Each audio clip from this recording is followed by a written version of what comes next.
la estenógrafa, del de la carpintera, ¿no? Entonces, conocen estas profesiones a través de presentaciones, a través de vídeos, a través de búsquedas en Internet, y lo ideal es que sea a través de contacto con profesionales, que normalmente lo hacemos así, ¿no? Y después hacen una solicitud de trabajo.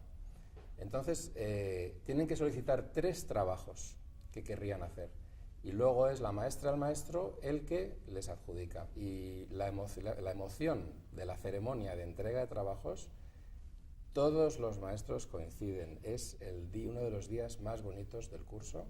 Y esto normalmente sucede en noviembre, diciembre, ¿no? Que es cuando ya se ha hecho un proceso de conocimiento de estas profesiones. Y cuando el año se acaba, ¿cómo son los vértigos que surgen? Porque yo he escuchado la voz de uno de los maestros que era como, bueno, ya esto ya ha terminado, pero también me imagino esos niños pasan al curso siguiente y ya no van a trabajar. A lo mejor pueden trabajar por proyectos, depende del tipo de escuela en la que estén, pero esto se ha acabado, ¿no? En principio, aparte del pozo que te ha dejado como grupo y como individuo. Pero ¿qué seguimiento se hace después? ¿O acaba donde acaba, claro? Yo creo que el proyecto no tiene continuidad en el sentido de que es un proyecto que decide una tutora o un tutor y dura un año. Ha habido algún caso en el que ha habido un aula que ha hecho el proyecto durante 2 años continuados, ¿no? Pero en ese sentido termina, ¿no? Pero por otro lado, como yo creo que el aprendizaje que defienden los profesores que lo aplican es el aprendizaje más duradero, es muy difícil decir que eso termine, ¿no? Yo creo que es una semilla, digamos, que queda muy bien adaptada a su tierra y que va a dar sus frutos con el tiempo, ¿no? Hay una pediatra ya adulta en Estados Unidos que el otro día en un vídeo que vi contaba que ella va en silla de ruedas y le dijeron eso es un móvil, ¿no?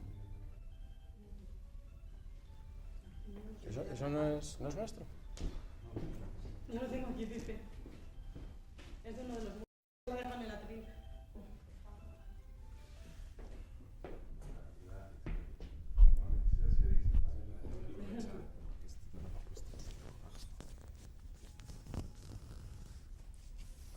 No.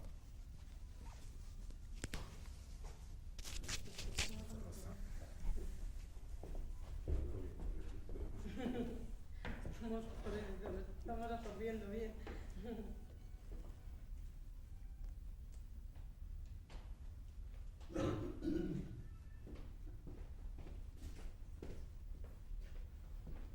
Me daba el mensaje que estaba apagado.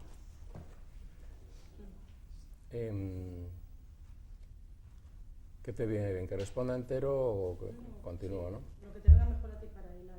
Por lo menos que repita la parte del peso sonido. Sí, estaba diciendo Lo de la lo de la pediatra. ¿Le estáis grabando? Sí, sí. Hay una pediatra en Estados Unidos que cuenta que ella hizo la ópera de pequeña.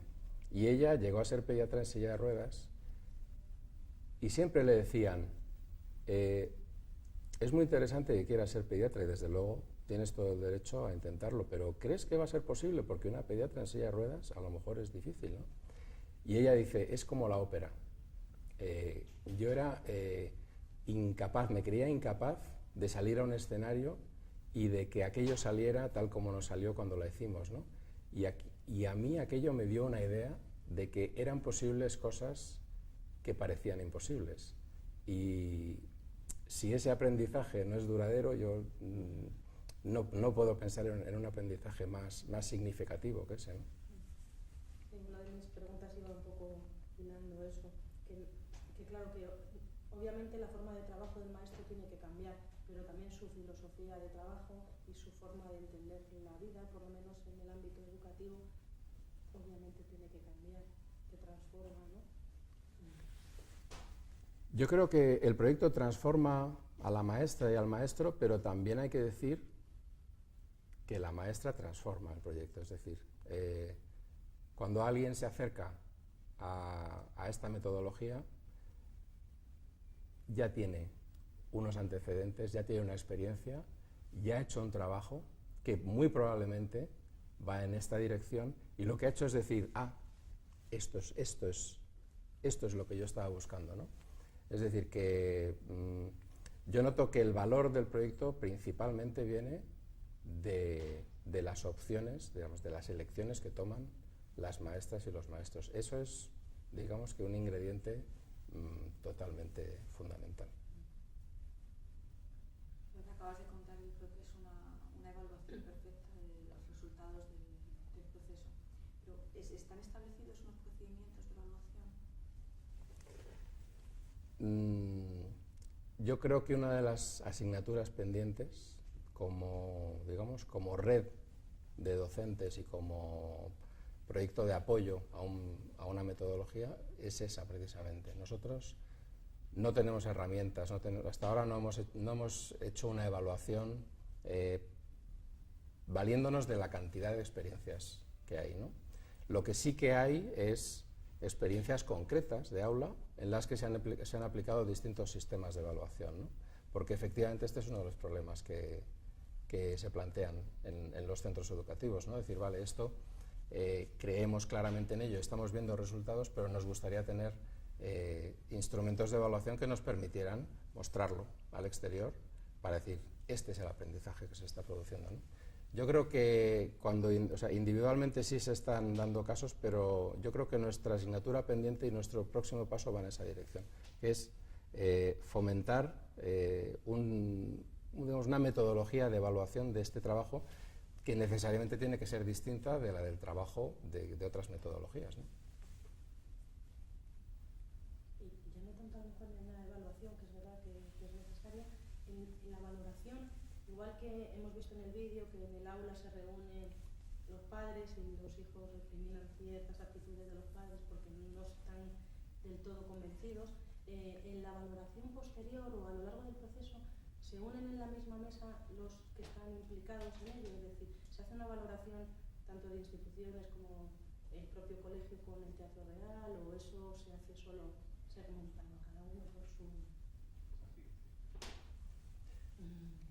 En cuanto a valoraciones o institucionales por parte de Fundación Saludarte, Teatro Real, Teatro Cercano, nosotros tenemos unos criterios, digamos, que no son a lo mejor los únicos criterios de evaluación, pero que demuestran que la expansión del proyecto continúa y que en ese sentido hay algo que era necesario y que se ha trabajado bien, ¿no? Por ejemplo, aunque a los maestros esto no les importe, porque ellos no trabajan en esta dirección, este año vamos a alcanzar 30.000 espectadores de espectáculos creados por niños, ¿no? Luego ya el trabajo o la valoración que se haga en cada proyecto en concreto de aula varía muchísimo, porque el proyecto da unas ideas, sugiere metodología, pone en contacto a profesores, pero lo que es tener una metodología, digamos, para cómo terminar esto, cómo valorarlo, luego depende de muchísimas otras circunstancias, ¿no? Hay colegios en los que la comunidad escolar está mucho más unida, hay mucho más contacto con las familias, hay colegios en los que no es así, en los que es muy difícil tener una reunión con 4 familiares, ¿no? Hay colegios que lo incorporan mucho más a su proyecto de centro y en su claustro, mientras que hay otros que lo consideran más un trabajo aislado de un aula, ¿no? Entonces, hay casos, tantos casos como compañías de ópera, ¿no? Yo casi estoy terminando, pero más seguro que no. Que seguro que sois segurísimo conscientes de la importancia de la documentación que acarrea un proyecto de este tipo, porque primero por lo novedoso, no primero por lo novedoso, pero bueno, lo novedoso está, y también por la importancia del proyecto en sí. Entonces, a la hora de tener, pues no sé, los programas de mano que ellos han ido creando, los carteles, fotografías de todo el proceso, grabación de vídeos y todo eso, no sé cómo lo hacéis, y también que, bueno, que contéis con que el centro de documentación, igual que lo hablamos el año pasado, sí que puede ir a grabar los espectáculos que se generen, y yo creo que eso sí sería bueno para las dos partes, seguramente. En el tema de la documentación, digamos que afortunadamente se nos van facilitando las cosas, porque, por ejemplo, durante el primer año en el que se aplicó el proyecto no hubo ningún bloc de aula, ¿no? Ahora hay 10, ¿no? Solo eso ya es una herramienta valiosísima. Y no tanto desde el punto de vista del apoyo al proyecto, sino de los propios alumnos. Es decir, que están generando la documentación de su propio aprendizaje, que digamos que en sí es un valor educativo añadido, ¿no? Y luego la grabación de funciones o la documentación exhaustiva de todos los materiales es un trabajo ímprobo, sobre todo porque van aumentando el número de centros y porque tiene más que ver con lo que es el planteamiento de la propia maestra, que en muchos casos documentan de una forma admirable el trabajo. Tiene mucho más que ver con eso que con una idea que venga de fuera del centro, ¿no? Es decir, en realidad nosotros estamos en ese sentido para apoyar, pero son las maestras, los maestros quienes generan digamos, hacen realidad esa metodología. ¿Los colegios con los que estáis trabajando son colegios públicos o hay concertados o algún colegio privado se ha interesado por el proyecto o no cabe en el planteamiento? Nosotros el curso lo convocamos con clara preferencia para centros que atiendan situaciones de vulnerabilidad social. Entonces, más que la distinción público-privado, que hay que decir que el 95% de los centros son públicos, yo creo que está la atención a ese carácter de vulnerabilidad social, porque, por ejemplo, el único centro que es de educación especial y que ha hecho el proyecto ya por segunda vez este año, es un centro concertado, pero no nos parece relevante, ¿no? Claro, igual lo he planteado mal, pero me inquietaba más saber la ubicación de esos centros, porque antes hablábamos del Quijote que está en Vallecas, por saber qué opciones... La ubicación. La ubicación me refiero el barrio, el tipo de familias, un poco más eso, qué familias o qué colegios tienen acceso a un proyecto de este tipo. Ten en cuenta que nosotros no elegimos, son los profesores los que nos eligen a nosotros, y además no nos eligen a nosotros, eligen a sí mismos. Nosotros somos una carretera por la que ellos pasean, ¿no? Y por la que deciden pasear con mucho esfuerzo, ¿no? Entonces, de forma espontánea, ha surgido que los docentes que quieren hacer este proyecto es raro que no atiendan una situación en la que hace falta trabajar la multiculturalidad, la integración, el fomento de la autoestima y todos los valores que van, digamos, que acompañan a la metodología, ¿no? Dados los resultados que ha tenido el proyecto, se ha puesto en contacto, han manifestado interés las instituciones educativas, la Consejería de Educación, el Ministerio, por conocer la experiencia de incorporar a una forma.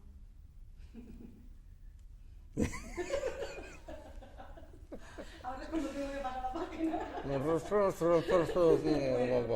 Está muy bien planteada. Joder, Comunidad de Madrid. A ver. Si no quieres, no contestes. No, el apoyo institucional por parte de consejerías de educación o del Ministerio de Educación podría haber sido mucho mayor. Es decir, creo que son tiempos en los que se da prioridad a un abanico reducidísimo de aspectos de formación del profesorado. La formación del profesorado, yo noto que cuando ofrecemos actividades de formación del profesorado hay una necesidad enorme, creciente, debida al descenso de la oferta de las instituciones públicas, y creo que es casi, en fin, una caricatura del trabajo del profesor lo que se está ofreciendo en forma de inglés, nuevas tecnologías y una cosa más, ¿no? Entonces, en ese sentido, nosotros creo que hay una parte interesante de lo que se está haciendo, que es que hay una parte de la sociedad, que no tienen por qué ser siempre las instituciones públicas, que se comprometa para trabajar con el mundo educativo. Eso está bien, pero cuando sucede en una práctica ausencia del apoyo institucional ya no está tan bien. Es un desequilibrio exagerado. Es que a mí me parece muy interesante que ahora que se intenta, que hay una visión de la cultura casi como, y de la ópera sobre todo como lujo, ver que este proyecto demuestra su relación, el poder transformador que tiene, ¿no? Y demuestra también que o es capaz de imbricar la cultura, o sea, la ópera como arte total y como arte accesible, y también la educación como no una parte parcial de la vida, sino como algo también que debe preparar para ella, ¿no? Y aunando muchas cosas. O sea, habéis sido capaces de aunar eso y demostrar hasta dónde puede llegar, ¿no? Y me ha encantado el ejemplo que has puesto de la pediatra. Sí, porque realmente esa idea es la que queremos todos tener y alimentar, ¿no? Entonces, me parece que habéis encontrado un camino por el que hay que avanzar.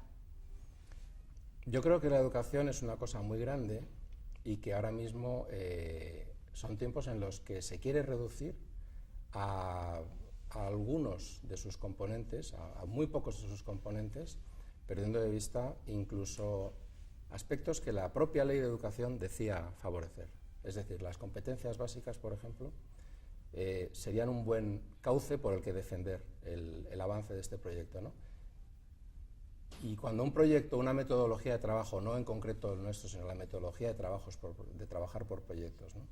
Es tan favorecedora de las competencias básicas y encuentra tantas resistencias en el mundo de la educación para extenderse y para aplicarse con normalidad, pues ahí hay una contradicción que al final los que la estamos pagando somos todos, es nuestra sociedad. Estamos centrándonos en educar de una forma que no nos interesa educar. ¿Sabéis si existen otras experiencias similares en otras facetas del arte? Sí, hay otros proyectos similares, por ejemplo, en el cine. Sé de algún proyecto similar. Bueno, otras facetas del arte no incluyen la creación de cooperativas y empresas, pero desde luego es una metodología que conocemos y que tiene muchísimas cosas en común, muchísimas. Nos ha sorprendido ver cuántas cosas hay en común y en cierto sentido qué poco estamos descubriendo, ¿no? Y conocemos más proyectos de teatro.